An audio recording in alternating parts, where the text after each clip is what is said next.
Saint Wenceslaus, Duke of Bohemia, Martyr, 938, Boleslaviam. Saint Wenceslaus was son of Eurytilus, Duke of Bohemia, and of Bohemia of Luxco, and grandson of Bohemor, the first Christian duke, and the Blessed Ludmilla. His father was a valiant and good prince, but his mother was a pagan, and her heart was not less depraved, as to sentiments of morality, than as to those of religion. This princess was not less cruel than haughty, nor less perfidious than impious. She had two sons, Wenceslaus, and Boleslaus. Ludmilla, who lived at Prague ever since the death of her husband, obtained, as the greatest of favors, that the education of the elder might be entrusted to her, and she undertook, with the utmost care and application, to form his heart to devotion and the love of God. In this task she was assisted by Paul, her chaplain, a man of great sanctity and prudence, who likewise cultivated the young prince's mind with the first rudiments of learning. The pious pupil perfectly corresponded with their endeavors, and with the divine grace which rendered him a saint from the cradle. At a convenient age he was sent to a college at Budweis, above 60 miles from Prague, where, under the direction of an excellent master, he made great progress in the sciences, and other exercises suitable to his rank, and much more in all the virtues which compose the character of a Christian and a saint. He was extremely devout, mortified, meek, modest, a great lover of purity, and scrupulously careful in avoiding all occasions in which that virtue could be exposed to the least danger. He was yet young, when his father dying, his mother Bohemia, assumed the title of regent, and seized on the government. Being no longer held in by any restraint, she gave a free loose to her rage against the Christians, which she had concealed whilst her husband lived, and published a severe order for shutting up all the churches, prohibiting the exercise of our holy religion, and forbidding priests and all others who professed it, to teach or instruct children.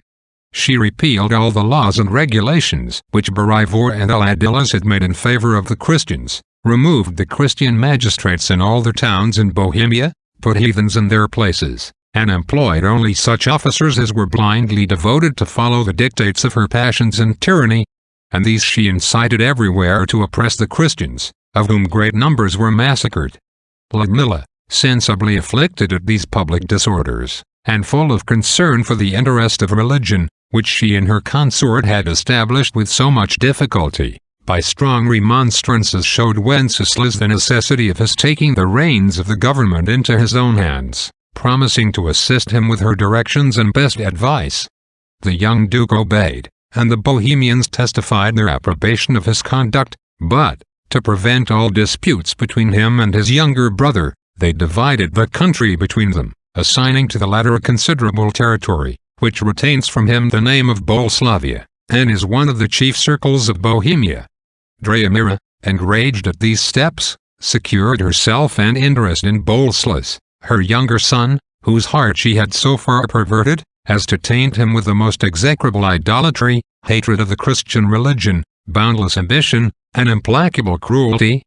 Wenceslaus, on the other hand, pursuant to the impressions of virtue which he had received in his education, was more careful than ever to preserve the innocence of his morals, and acquire every day some new degree of Christian perfection.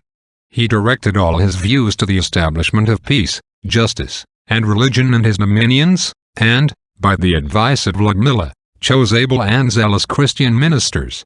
After spending the whole day in acts of piety and application to the affairs of state, and of his court, he employed a great part of the night in prayer. Such was his devout veneration for the holy sacrament of the altar, that he thought it a great happiness to sow the corn, gather the grapes, and make the wine with his own hands, which were to be made use of at Mass. Not content to pray often in the day with singular joy and fervor before the holy sacrament in the church, he usually rose at midnight, and went to pray in the churches, or even in the porches. Nor did he fail in this practice in the deepest snows.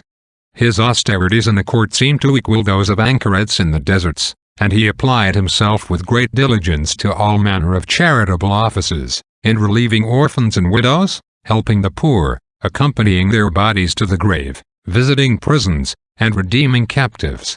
It was his desire to shut himself up in a monastery, had not the necessities of his country and religion fixed him in a public station, however, Amidst the distractions of government, he found rest for his soul in God, its center. The good prince stood in need of this comfort and support amidst the storms with which he was assailed.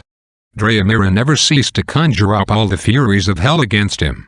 Looking upon Ludmilla as the first mover of all counsels in favor of the Christian religion, she laid a plot to take away her life. Ludmilla was informed of it, and, without being disturbed, prepared herself for death.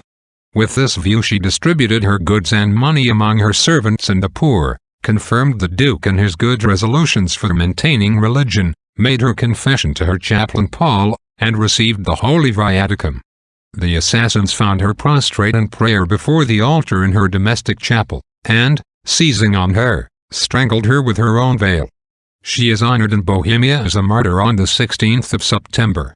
This complicated crime was very sensible to Saint Wenceslaus. A circumstance which exceedingly aggravated his grief was, that so execrable an action should have been perpetrated by the direction of his mother.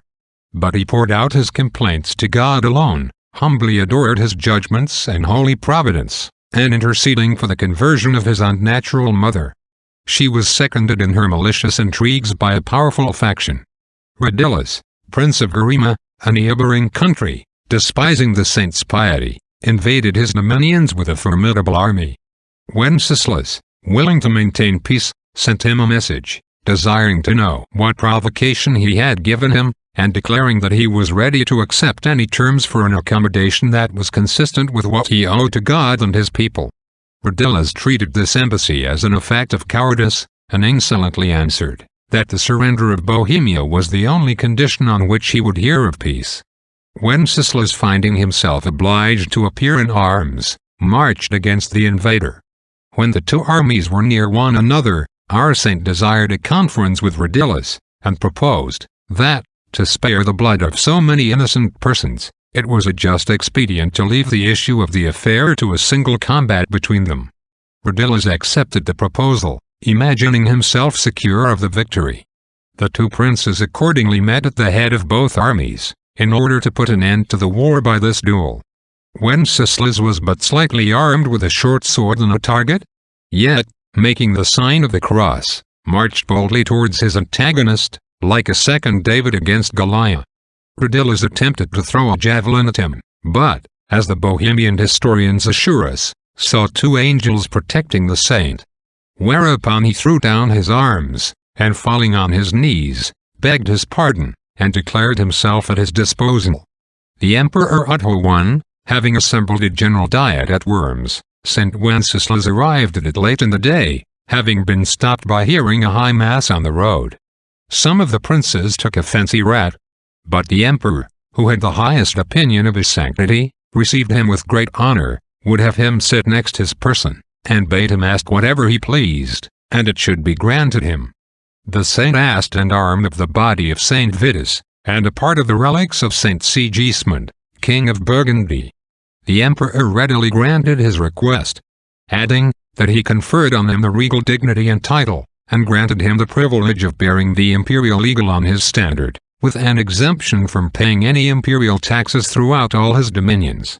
The good duke thanked his majesty, but excused himself from taking the title of king, which, however, the emperor and princes of the empire from that time always gave him in letters, and on all other occasions.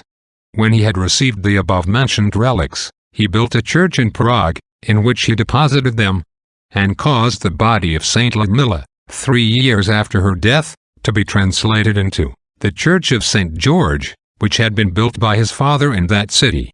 The severity with which the saint checked oppressions, and certain other disorders in the nobility, made some throw themselves into the faction of his unnatural mother, who concerted measures with her other son, Boleslaus, to take him off at any rate.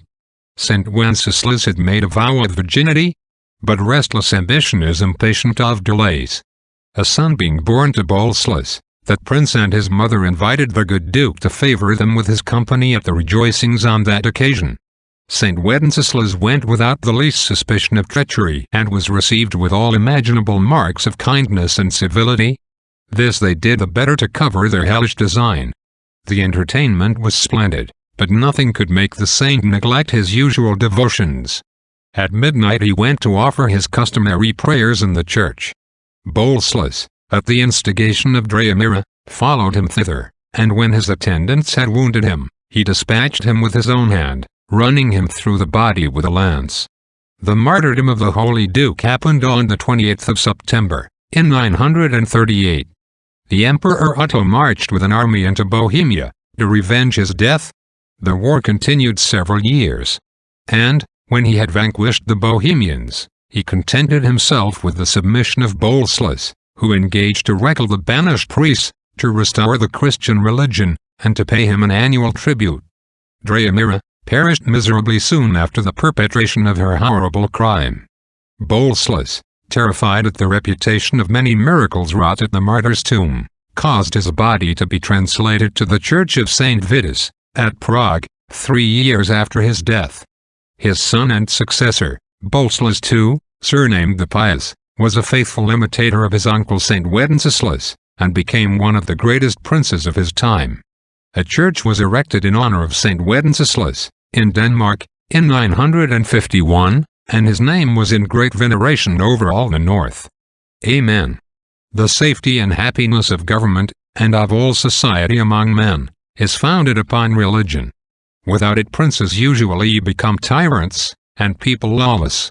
He who, with hobbies, so far degrades human reason, as to deny any other difference between virtue and vice, than in the apprehension of men.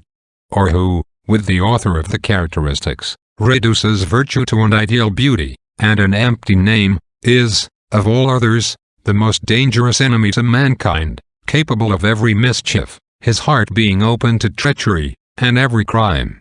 The general laws of nations and those of particular states are too weak restraints upon those who, in spite of nature itself, laugh the law of God out of doors. Unless religion bind a man in his conscience, he will become so far the slave of his passions, as to be ready, with his unnatural mother and brother, to commit every advantageous villainy to which he is prompted, whenever he can do it with secrecy or impunity. It is safer to live among lions and tigers than among such men. It is not consistent with the goodness and justice of God to have created men without an interior law, and a law enforced by the strongest motives, and the highest authority. Nor can his goodness and justice suffer obedience to his law to go unrewarded, or disobedience and contempt to remain unpunished. This consideration alone leads us to the confession of that just providence which reserves in the life to come the recompense of virtue, and chastisement of vice, which faith reveals to us. This is the sacred band of justice and civil society in the present life. Jeroboam, Mahomet, and Machiavel himself, thought a persuasion of a false religion necessary for government, where they despaired of accommodating a true one to their wicked purposes, being sensible that without strong inward ties, proclamations will be hung upon walls and posts only to be despised, and the most sacred laws lose their force. A false religion is not only a grievous crime, but also too feeble a tie for men. It is exposed to uncertainties, suspicion, and the detection of its imposture, and is in itself always infinitely defective and pernicious. True religion ensures to him who sincerely professes it, comfort, support, and patience amidst the sharpest trials, security in death itself, and the most happy and glorious issue, when God shall manifest himself the protector and rewarder of his servants. Virtue, here persecuted and oppressed, will shine forth with the brighter luster at the last day, as the sun breaking out from under a cloud displays its beam with greater brightness. Oremus. O God, who by the victory of martyrdom didst raise blessed Wenceslaus from an earthly princedom to heavenly glory, shield us through his prayers from all adversity, and grant us one day to rejoice in his fellowship.